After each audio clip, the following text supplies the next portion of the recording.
Sir আলহামদুলিল্লাহ আমরা তো 10,000 সংগঠক হয়েছি, হ্যাঁ, কিন্তু কে কতটুকু ফর্ম জমা দিয়েছি আমরা তো প্রাপ্তি রিসিট বলতে কিছুই পাইনি।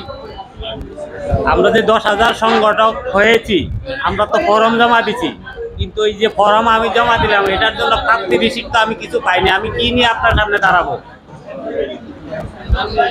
ওনার প্রশ্ন কি আপনারা বুঝেছেন? আবার বলেন, ওনারা কেউ শোনে নাই। আমরা যে 10,000 সংগঠক হয়েছি ফর্ম জমা দিছি, আমাদের আহ্বায়কের পক্ষ থেকে আমরা কোনো প্রাপ্তি রিসিট পাইনি। পরবর্তীতে যে আমরা এই সংগঠকের কাছে এসে দাবি করবো যে আমি ফর্ম জমা দিছি, এটার প্রমাণ কি?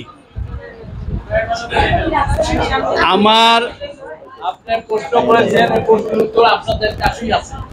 আমরা বলেছি আপনারা যারা ফর্ম জমা দিয়েছেন তারা তাদের ফর্মগুলো ফটোকপি করে রেখেছেন।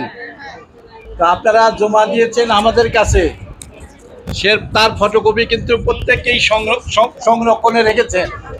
যদি কেউ সংরক্ষণে না করে থাকেন সেটি হবে আপনাদের ব্যর্থতা। এই ফর্মগুলো কিন্তু যখন আইন পাস হবে এই ফর্মগুলো কিন্তু আমাদের কাছেও থাকবে না। কার কাছে যাবে? আইনের দ্বারা গঠিতব্য অবৈধ অর্থ উদ্ধার ও গণমুখী বিনিয়োগ জাতীয় সংস্থার কাছে এই ফর্মগুলো জমা হবে।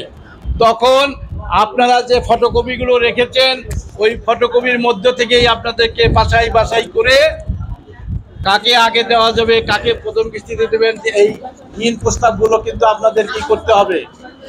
আমার কথা বুঝছেন? সুতরাং আমরা আপনাদের কাছে জমা নিয়েছি, সবই আছে, সবই সংস্থার কাছে চলে যাবে, কিন্তু আপনার কাছে তো আপনাদের কাছে সবার কাছেই কিন্তু তার ফটোকপি আছে। সুতরাং না থাকলেও আপনাদেরকে রাখতে হবে। ভালো থাকবেন।